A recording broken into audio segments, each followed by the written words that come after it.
ناظرین الپرسلان کی اگلی آنے والی ایپیسوڈ کے آغاز میں ہم دیکھتے ہیں کہ ہمیں دمگن قبیلے کا منظر دکھایا جاتا ہے، جہاں پر زندان میں اقچا خاتون کو قید کر کے رکھا گیا تھا۔ تو اس کے بعد ہم دیکھتے ہیں کہ انال صاحب کے سپاہی وہاں پر زندان کی طرف جاتے ہیں اور اقچا خاتون کو وہاں سے آزاد کروا کر اپنے ساتھ لے کر آ رہے ہوتے ہیں۔ تو اس کے بعد تمام سپاہی انہی کی طرف جاتے ہیں جو کہ الپرسلان کے سپاہی ہوتے ہیں۔ تو وہ سپاہی ان سپاہیوں سے کہہ رہے تھے کہ آپ اقچا خاتون کو کہاں لے کر جا رہے ہیں۔ تو اس کے بعد وہ سپاہی کہہ رہے تھے کہ ہمارا راستہ چھوڑ دو، ہم انہیں نہیں چھوڑیں گے، ہم اس کے ساتھ لے کر جائیں گے۔ تو اس کے بعد وہ سپاہی کہہ رہا تھا کہ میں آپ کو ایسے نہیں لے جانے دے جا سکتا، یہ ہمارے سردار کا حکم ہے۔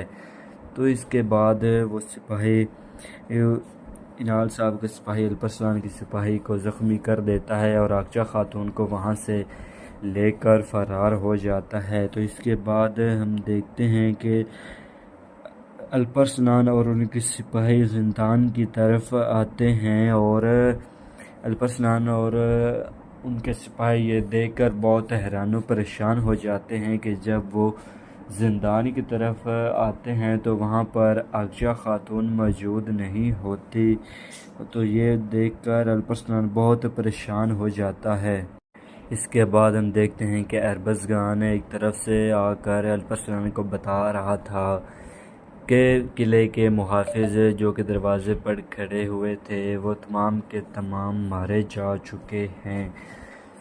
یہ بات سن کر الپرسلان کو بہت غصہ آتا ہے اور وہ حیران ہو جاتا ہے کہ آخر کار اس قبیلے میں کون ہے جو اس طرح گھس آیا اور اقچا خاتون کو یہاں سے لے کر چلا گیا۔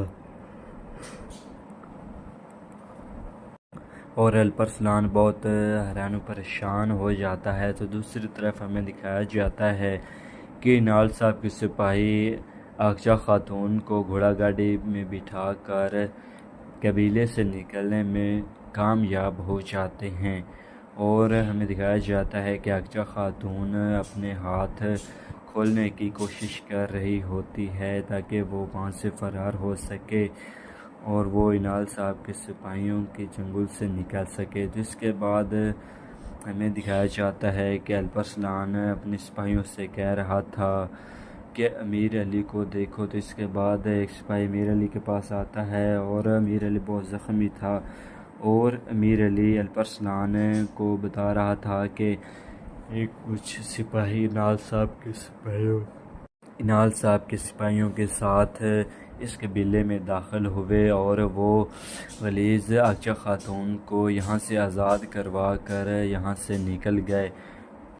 اس کے بعد ہم دیکھتے ہیں کہ امیر علی وہاں پر یہ سب کچھ بتانے کے بعد شہید ہو جاتا ہے۔ تو الپرسلان اور ان کے تمام سپاہی یہ دیکھ کر بہت افسوس میں ہوتے ہیں اور پریشان ہو جاتے ہیں اور انہیں ان کی شہادت کا بہت دکھ ہوتا ہے۔ تو اس کے بعد الپرسلان اور ان کے سپاہی قبیلے سے اقچا خاتون کی تلاش میں وہاں سے نکل پڑتے ہیں اور جنگل میں چاروں طرف پھیل جاتے ہیں۔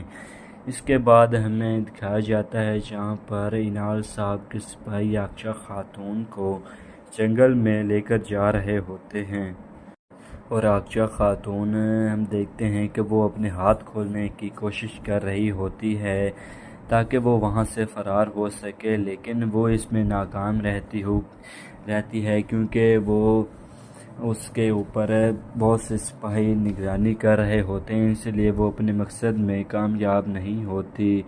اور اس کے بعد ہم دیکھتے ہیں کہ گھوڑا گاڑی رک جاتی ہے اور یہ دیکھ کر کہ گھوڑا گاڑی رک گئی ہے اقچا خاتون حیران ہو جاتی ہے۔ اقچا خاتون حیران ہو جاتی ہے اور وہ سپاہی سے پوچھ رہی تھی کہ یہاں پر کیوں روکا ہے۔ تو اس کے بعد ہم دیکھتے ہیں کہ دو نقاب پوش لوگ گھوڑا گاڑی کے پیچھے آتے ہیں اور اقچا خاتون کو نیچے اتارتے ہیں۔ تو اقچا خاتون یہ دیکھ کر بہت حیران ہو جاتی ہے کہ ان کے چہرے ڈھکے ہوتے ہیں اور یہ معلوم نہیں ہوتا کہ یہ سپاہی کون ہیں۔ تو اس کے بعد اقچا خاتون ان سے کہہ رہی تھی کہ تم کون ہو اور مجھے کہاں لے کر جا رہے ہو۔ تو اس کے بعد ہم دیکھتے ہیں کہ ایک اور نقاب پوش آدمی اقچا خاتون کے پاس آتا ہے اور اقچا خاتون سے کہہ رہا تھا کہ تم ہو گورنر کے منوس کی اہم چیز، میں تمہیں ماریا کہوں یا پھر اقچا خاتون۔ تو یہ سن کر اقچا خاتون بہت حیران و پریشان ہو جاتی ہے اور وہ سوچ میں پڑ جاتی ہے کہ یہ آخر کار کون ہو سکتا ہے کہ جو میرے بارے میں سب کچھ جانتا ہے، اور یہ کون ہو سکتا ہے۔ اس لیے اقچا خاتون بہت حیران ہو جاتی ہے۔ تو اس کے بعد یہ اور کوئی نہیں بلکہ نقاب پوش لوگ امیر بوزان اور اس کے آدمی ہوتی ہیں، یعنی کہ یہ کرامتی لوگ ہوتے ہیں، اور یہ اقچا خاتون کو گورنر کے منوس رومن تیوجن کے کہنے پر لینے آئے ہوئے تھے۔ اور اس کے بعد ہمیں جنگل میں دکھایا جاتا ہے جہاں پر الپرسلان اور ان کے سپاہی اقچا خاتون کو تلاش کر رہے ہوتے ہیں، اور الپرسلان اور ان کے سپاہیوں کو اقچا خاتون کہیں نظر نہیں آ رہی تھی۔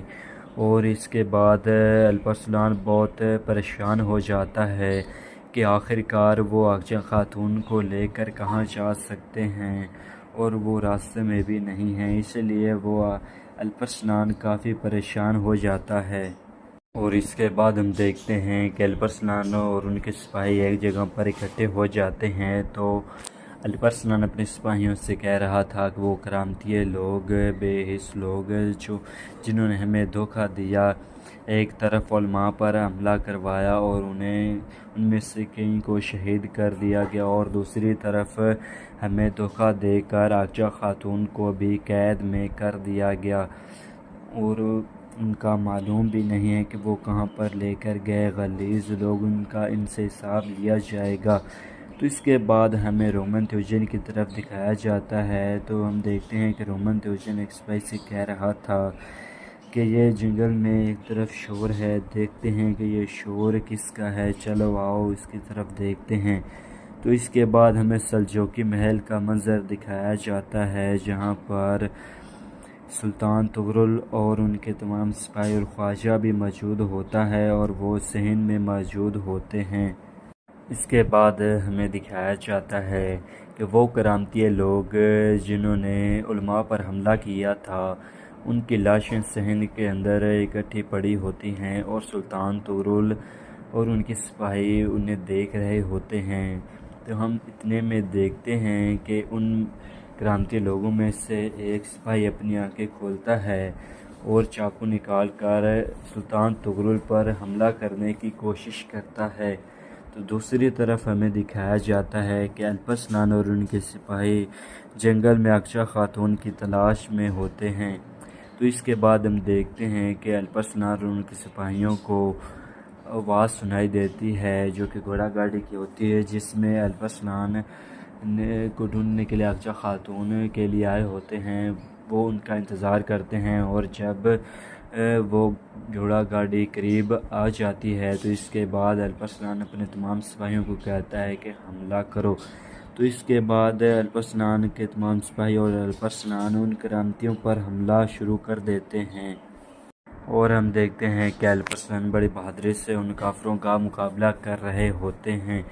تو دوسری طرف ہمیں سلجوقی محل کا منظر دکھایا جاتا ہے جہاں پر سلطان طغرل خواجہ سے کہہ رہا تھا کہ کیا آپ کو یہ معلوم نہیں تھا کہ یہ کرامتی لوگ ہم میں سے شامل ہو چکے ہیں جنہوں نے علماء کرام کو نقصان پہنچانے کی کوشش کی، کیا آپ کو ان کے بارے میں معلوم نہیں تھا؟